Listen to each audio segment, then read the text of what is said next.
Carlos Aguinaga, expresidente del Tribunal Supremo Electoral, así se conocía hasta antes de la Constitución del año 2008. Carlos, bienvenido, buenos días. Hablemos un poco de materia electoral a puertas de un nuevo proceso. De hecho, ya estamos en el proceso, a puertas de una nueva elección. El CNE ha rechazado las candidaturas de la izquierda democrática y también, obviamente, pues no se pudo inscribir Pachacuti. Explícanos un poco esto de las llaves del registro electoral, de las llaves, porque, por ejemplo, se habla de que en Pachacuti se pudieron inscribir a nivel provincial, porque los directores provinciales tenían las llaves del registro para cada provincia, pero el titular del registro nacional no pudo inscribir, o el portador de las llaves, entre comillas, del registro nacional no pudo inscribir la lista nacional. Y en la izquierda democrática algo parecido. O sea, ¿cómo es este sistema de inscripción para participar una organización política en un proceso electoral? Carlos, bienvenido, buenos días. Buenos días, Pocho. Me da primero un gusto compartir contigo este espacio. Un saludo especial a la ciudadanía. Solo una rectificación. Mi apellido es con N, no con Ñ. ¿Sabes una cosa, Carlos? Le pregunté eso a Carlitos de Tomaso, a nuestro compañero de panel. Justo le pregunté antes de iniciar la entrevista. ¿Carlos será con Ñ, como es el apellido de la prefecta, o con N, como es el apellido de nuestro querido exfutbolista Alex Aguinaga? Teníamos esa como el Alex. Como el Alex. Sí. Entonces, de aquí en adelante eres del mismo árbol genealógico de Alex Aguinaga. Ahora sí, Carlos, adelante. Somos del mismo árbol genealógico. El abuelo de Alex era íntimo de mi papá, primos en segundo grado, ¿no? Y los bisabuelos eran primos hermanos con mi abuelo, ¿no? Con mis abuelos. De tal suerte que sí hay una línea de descendencia ahí y un parentesco. A ver, realmente, mi querido Pocho, esto es sorprendente. O sea, solo en este país de Manuelito se ve este tipo de cosas, de que un dirigente de una organización, que es a quien le acreditan la clave para inscribir las candidaturas y baje los formularios para los formularios nacionales y de asambleístas, se guarde la clave como oro y no entregue a las organizaciones provinciales. En mi criterio, debió haberse subsanado de otra forma por parte de la autoridad electoral administrativa, porque no es como dicen en los informes que es un requisito esencial, es meramente formal, principio constitucional. La justicia no puede sacrificarse por la simple omisión de formalidades. ¿Por qué le dan a un formulario que está en un sistema informático, un software, el carácter de esencial o de fondo? Esto es un tema de forma. Entonces, me parece que la autoridad electoral no tiene los pantalones, ni las agallas, ni la visión de administrar un proceso electoral y saber que se pueden presentar abusos de unos y otros. Y frente a esos abusos, lo que hay que hacer, porque se tornan en instrumentos de chantaje, pero además, para mí hay el cometimiento de una infracción electoral por parte de los dirigentes políticos que no permitieron la participación electoral de las estructuras, tanto del IRE como de Pachacuti. Es infracción electoral grave, gravísima. Deben ser suspendidos sus derechos políticos de 2 a 4 años y sancionados con $70,000 para que se siente un precedente de que no puede una organización política ser administrada en función del chantaje, ni tampoco se pueden cobijar en la autonomía de las organizaciones políticas para hacer, yo hago aquí lo que me da la gana. Ya sabemos que las organizaciones políticas no son democráticas, porque no ha habido selección democrática, ni los afiliados han escogido en proceso electoral interno, ni los ciudadanos hemos escogido en elecciones primarias. Todo este show es el mismo show de siempre, de dedocracia, de poner a dedo los candidatos, al que me interesa de respaldar candidatos que están sentenciados, ¿no es cierto?, e impugnar a otros que ni siquiera tienen condiciones para la impugnación. Pero lo que pasa en Izquierda Democrática y en Pachacuti, derivado obviamente de este conflicto que además nadie puede tomarse una organización política a la fuerza. Los errores del vicio de consentimiento, Pocho, y tú lo conoces, es error, juez y dolo. Si yo voy a un evento nacional a cambiar las directivas con la fuerza, con grupos armados, es obvio que eso es nulo de nulidad absoluta, ¿no es cierto? Entonces, ahí comienza a desgranarse las organizaciones políticas.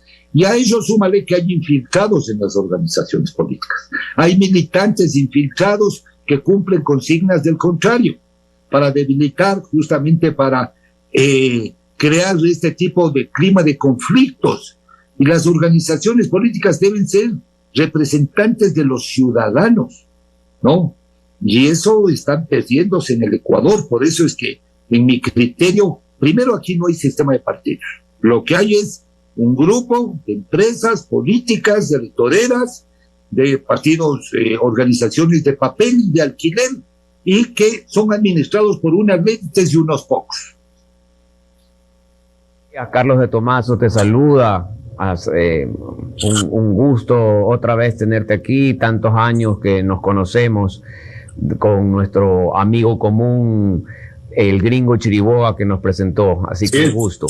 Carlos, hubo discusión la semana pasada respecto de candidatos que han sido presentados, incluso calificados, y tienen pues problemas judiciales, o por un lado, y por otro lado, fueron cesados en la Asamblea Nacional y aparentemente existe una prohibición para que también puedan ejercer cargos públicos durante un X tiempo.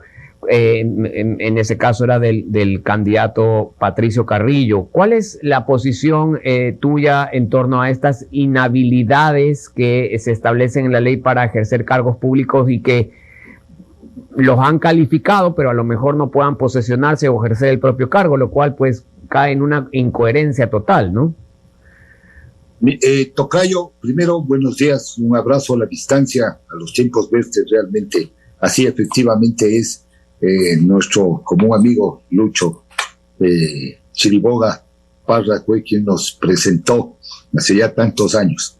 Bueno, a ver, vamos a hablar aquí de dos casos para ejemplificarle a la ciudadanía, que me parecen importantes. En un caso es el de Patricio Carrillo y el otro caso es el de Pablo Romero.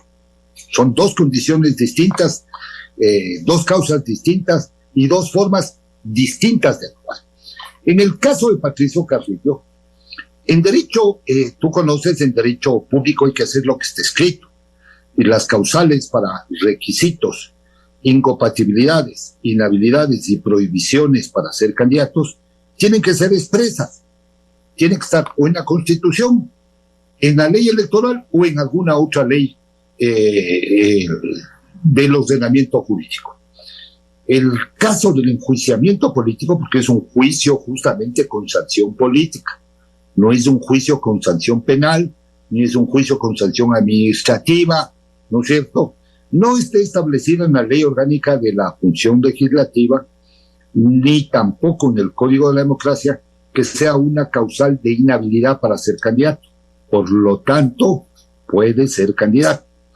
¿Por qué? Porque no hay una conexión, el legislador no hizo una conexión de la sanción con el tema de una eventual candidatura, sino que la conexión la hizo con el desempeño de un cargo o función pública por el periodo de 2 años. Ese es el impedimento, ¿no es cierto? El primer impedimento.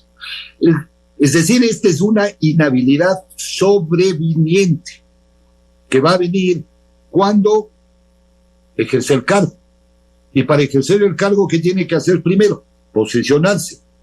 Una vez posesionado, de acuerdo a la ley orgánica de la función legislativa, sí, en este caso, tendrá que analizarse el caso de Patricio Carrillo, sí, porque también hay una discusión de carácter político y jurídico, digamos, respecto a si los asambleístas son o no servidores públicos.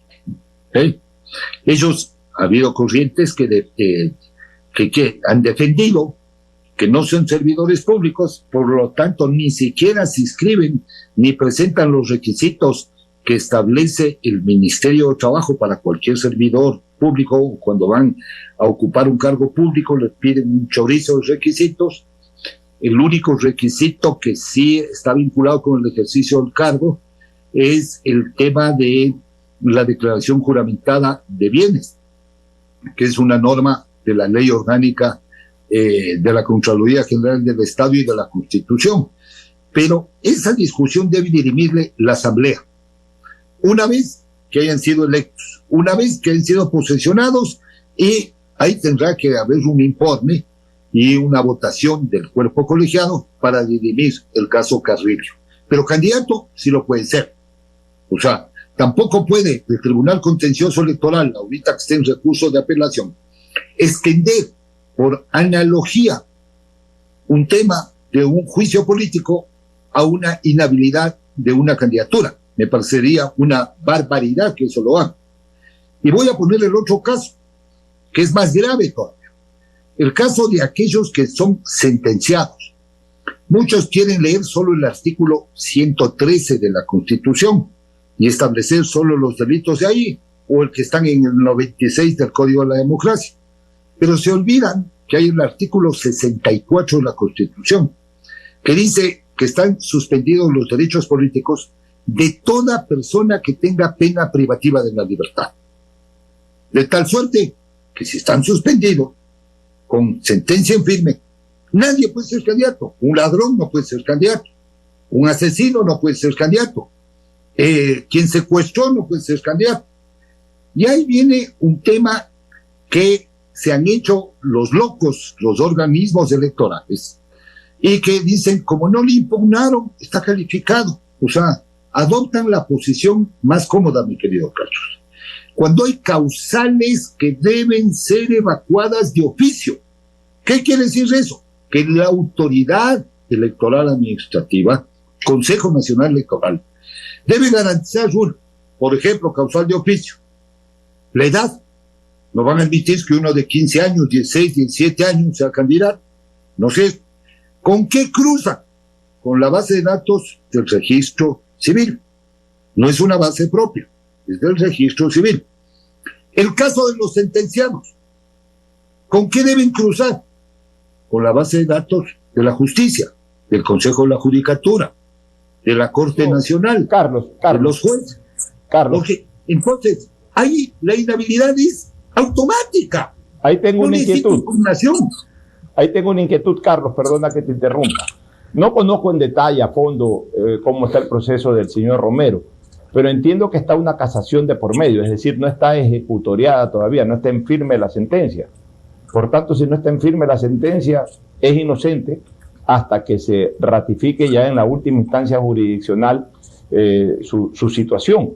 Y pasaría lo mismo que en el caso de Carrillo. Si no tiene una sentencia en firme, es decir, ejecutoriada, no tiene una inhabilidad para participar, más allá de lo que pase a posteriori. No, a ver, Carrillo fue sancionado políticamente, juicio político. Ya. No tiene nada que ver. En el caso de Romero, él tiene una sentencia. No ejecutoriada. Es una sentencia que le inhabilita, ¿no? Que esté en prelibertad, que haya sacado su sentencia, haya sacado mediante habeas data. La prelibertad está ejecutoriada esa sentencia. Entonces, no importa si esté encerrado o no, los derechos están suspendidos. No pueden participar. Es lo mismo que la burla que hicieron con Yunda. O sea, Yunda tiene sentencia en firme de última instancia y que a través de una chiquinuela de aclaración o ampliación dijeron no está ejecutoriada. O sea, la autoridad, ¿para qué está? ¿Qué garantiza la autoridad? Esa es la pregunta. ¿Qué les garantiza a la sociedad, a la democracia, a la autoridad? O lo mejor es hacerse la vista gorda o hacerse los alhajas con las élites políticas para, según eso, no meter la mano al fuego. Entonces, es claro que no podía ser candidato, pero por otro lado, la irresponsabilidad de la organización política y de las élites de quienes seleccionan. Dicen, a mí me da la gana, yo le pongo al ladrón, yo le pongo al asesino, yo le pongo al traficante, yo le pongo al que está cuestionado ya ni siquiera su moral, sino está cuestionado ya su legalidad. Y encima más le reta al sistema, porque me da la gana, yo le pongo. Y además para protegerle. Por Dios. O sea, ¿dónde estamos? Carlos, otro tema que ha surgido con preocupación es el tema del voto electrónico de lo que es migrantes. Hay varios movimientos y varias personas expertas en sistemas que han dicho que no se ha hecho una validación pública, socialización de ese sistema que reporta muchos votos, porque ya los migrantes que votan son muchos. Más de medio millón.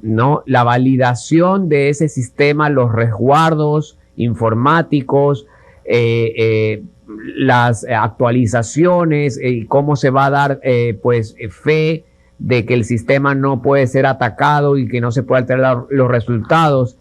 ¿Esto pone en riesgo alguno de los principios que están inmersos en el sistema o en un proceso electoral, Carlos? Bueno, realmente este sistema de votación de los ecuatorianos en el exterior primero ha pasado por una votación mínima. El voto presencial es difícil en el exterior y las votaciones eran marginales, mínimas. Se ganaba una curul con 300 votos, con 500 votos, ¿no? Las distancias que hay en los países, poniendo países, por ejemplo, como en Estados Unidos, que la migración y los ecuatorianos que residen allá está muy dispersa, hace imposible el que vayan a votar. Además, los costos de traslados son costos altísimos. Entonces, sí debía pensarse en un sistema de votación electrónico, telemático, por correo, es decir, varios sistemas. Yo no creo que uno solo. A mí me parece que debería haberse pensado varios sistemas. En los estados gringos tienes el voto por correo y votas con anticipación, validando tu identidad con unos sistemas de validación adecuados, y eso me parece que debió haberse implementado hace rato aquí en el Ecuador, para que la mayoría de ecuatorianos que estén en el exterior puedan votar por correo. Este voto telemático obviamente requiere de unas condiciones de auditabilidad de los sistemas, de seguridad informática, de doble o triple verificación de la identidad, ¿no es cierto? No solo es tener mi carnet de acreditado registro consular, hay que hacer una validación biométrica para que pueda ejercer el voto y tener la seguridad, por ejemplo, que Carlos Aguinaga es el que está votando, si es que vive afuera. Y yo creo que eso le falta al sistema. Le falta un sistema de doble o triple, de multi verificación biométrica, donde podría estar los códigos de huellas dactilares, donde podría estar el iris. Hoy, por ejemplo, vemos con mucha facilidad la tecnología celular, le encendemos con el rostro del usuario.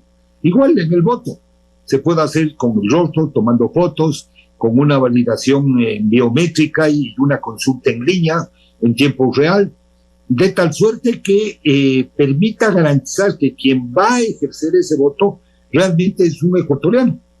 Entonces, sí hay tecnologías que lo permiten ahora. Lamentablemente este voto telemático, de lo que he podido chequear, tiene un registro según la cédula, pasaporte o ahora dan una credencial consular. Yo nunca estuve de acuerdo en que se habilite un voto con una credencial consular, porque puede producirse una duplicidad de la votación. Pueden haber 2 ecuatorianos con el mismo nombre y diferente número documento de identidad. A mí me parece que eso lesiona la integridad del proceso electoral en el exterior. Entonces, aquí hay otro tema, que ¿quiénes son ahora los que van a tener acceso o posibilidad de acceso a esta votación telemática o a promover? Las organizaciones que tienen recursos, que manejan tecnología, que tienen plataformas con inteligencia artificial o que trabajan con blockchain, ¿sí? O que tienen unos sistemas de validación y de control de sus adherentes, de sus afiliados, de sus simpatizantes. Una simple organización que recién está participando aquí para poner esta de papel, que siempre participa como papel de este movimiento amigo, ni es como, va a tener la capacidad. No tiene para nada la capacidad. Y los políticos son irresponsables. Son irresponsables porque no impugnan, al contrario, ¿no es cierto? Dejan pasar, dejan hacer, ellos creen la comodidad, no tienen estructuras de organización adecuadas. En el tema de campaña, delegan a un grupo de representantes en el exterior y ahí dejan el tema. No hay tecnología de por medio y por eso pierden las elecciones también, porque no hay un control integral del proceso electoral. El control integral no solo es pagar los $20 o 30 para que le traigan el acta. Están equivocados, ni saben. Por eso después reclaman que han perdido, que les han hecho fraude, y es porque no tienen un sistema integral de defensa del voto, de defensa del proceso electoral, porque están requete perdidos en cómo competir en una ley electoral que además ya tiene sus trampas, ya tiene sus mañoserías. Muy bien, Carlos, te queremos agradecer por tu presencia, siempre grata, un hombre con mucha experiencia en materia electoral, que además fue presidente del máximo órgano rector de los procesos electorales en el Ecuador. Ya habrá otra oportunidad para volver a dialogar, Carlos. Un fuerte abrazo y muchas gracias. Para mí será un gusto, mi querido Pocho, y un saludo y abrazo a Carlos de Tomaso también.